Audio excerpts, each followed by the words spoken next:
ಸಿಕ್ಕ ಅವಕಾಶಗಳನ್ನು ಕೈಚೆಲ್ಲದೆ ಕಷ್ಟಪಟ್ಟು ಕೆಲಸ ಮಾಡಿ ಜವಾಬ್ದಾರಿಯಿಂದ ಮುನ್ನಡೆದರೆ ಉನ್ನತ ಸ್ಥಾನಕ್ಕೇರಬಹುದೆಂದು ಕೃಷಿ ವಿಶ್ವವಿದ್ಯಾಲಯದ ಸಮುದಾಯ ವಿಜ್ಞಾನ ಮಹಾವಿದ್ಯಾಲಯದ ಪ್ರಾಧ್ಯಾಪಕಿ ಡಾ ಮೌನೇಶ್ವರಿ ಕಮ್ಮಾರ್ ತಿಳಿಸಿದರು.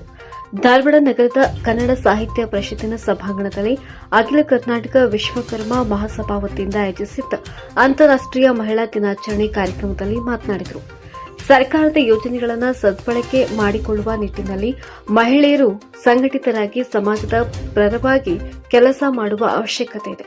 ನಾವು ಸಂಘಟಿತವಾಗಿ ಕೆಲಸ ಮಾಡಿದರೆ ಬಹಳಷ್ಟು ಅನುಕೂಲ ಆಗಲಿದೆ. ಸರ್ಕಾರ ಜಾರಿಗೆ ತಂದಿರುವ ಎಲ್ಲ ಯೋಜನೆಗಳನ್ನು ಮಹಿಳೆಯರು ಸಮರ್ಪಕವಾಗಿ ಉಪಯೋಗಿಸಿಕೊಳ್ಳಬೇಕೆಂದು ಕರೆ ನೀಡಿದರು. ಪ್ರಾಧ್ಯಾಪಕಿ ಶಾರದಾ ಪಡಿಕೇರ್ ಮಾತನಾಡಿ, ಮಹಿಳಾ ಸ್ವಸಹಾಯ ಸಂಘಗಳಿಗೆ ಕೇಂದ್ರ ಹಾಗೂ ರಾಜ್ಯ ಸರ್ಕಾರಗಳು ಅನೇಕ ಯೋಜನೆಗಳನ್ನು ಜಾರಿಗೊಳಿಸಿವೆ. ಮಹಿಳೆಯರು ಸ್ವಾವಲಂಬಿಯಾಗಿ ಬದುಕಲು ಇಂದು ಸಮಾಜದಲ್ಲಿ ಸಾಕಷ್ಟು ಅವಕಾಶಗಳಿವೆ ಎಂದು ತಿಳಿಸಿದರು. ಇನ್ನು ಈ ಕಾರ್ಯಕ್ರಮದಲ್ಲಿ ವಿವಿಧ ಕ್ಷೇತ್ರಗಳಲ್ಲಿ ಸಾಧನೆಗೈದ ಶಾಂತಾಬಾಯಿ ಹವಳಕೋಡ್, ವಂದನಾ ನಾಗಲಿಂಗ ಸ್ವಾಮಿ ಮಠ್, ಶಕುಂತಲಾ ಬಡಿಗೇರ್, ಭಾರತಿ ಬಡಿಗೇರ್, ಕಸ್ತೂರಬಾ ಬಡಿಗೇರ್, ಇಂದ್ರಮ್ಮ ಕಮ್ಮಾರ್, ಜಿಬಿ ಪತ್ತಾರ್, ಶಶಿಕಲಾ ಬಡಿಗೇರ್, ರಾಜೇಶ್ವರಿ ಪೂಜಾರ್, ವೀಣಾ ಲಕ್ಕೋಂಡಿ, ಭಾಗ್ಯಲಕ್ಷ್ಮಿ ಗಣೇಶ್ ಕೊಡಿ, ಅಶ್ವಿನಿ ಬಡಿಗೇರ್, ಮಂಜುಳಾ ಪತ್ತಾರ್, ಕಾಳಮ್ಮ ಬಡಿಗೇರ್, ಸುವರ್ಣ ಪತ್ತಾರ್, ಕಾಳುವಾ ಬಡಿಗೇರ್ ಹಾಗೂ ಲಲಿತಾ ಬಡಿಗೇರ್ ಇವರುಗಳನ್ನು ಸನ್ಮಾನಿಸಿಗೊಳಿಸಲಾಯಿತು.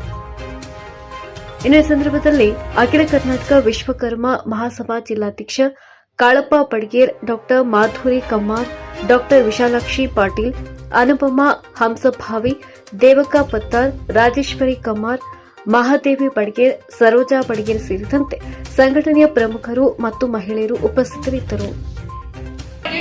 ಇನ್ಪುಟ್ಸ್ ಕೊಡ್ತಾರೆ, ಪರಿಕರಗಳು, ಬೀಜ ಇರ್ಬೋದು, ಗೊಬ್ಬರ ಇರ್ಬೋದು, ಅದನ್ನೆಲ್ಲ ಕೊಡ್ತಾರೆ. ಆಮೇಲೆ ಸುಸ್ಥಿರವಾಗಿ ನಾವು ಮನೇಲಿ ಯಾವ ತರ ನಾವು ಗೊಬ್ಬರಗಳನ್ನ ಮಾಡಿಸ್ತೀರಿ, ಮಣ್ಣು ಆರೋಗ್ಯ ಪರೀಕ್ಷೆ ಮಾಡಿಸ್ತೀರಿ, ಅವರಿಗೆ ಒಂದು ಸಾಯಿಲ್ ಜಮೀನಿನಲ್ಲಿ ಯಾವ ತರ ಪೋಷಕಾಂಶಗಳಿದಾವೆ, ಮುಂದೆ ಯಾವ ತರ ಲಾಭ ಪಡಿಬಹುದು ಅನ್ನೋ ಒಂದು ಇದು NMSS ಸ್ಕೀಮ್.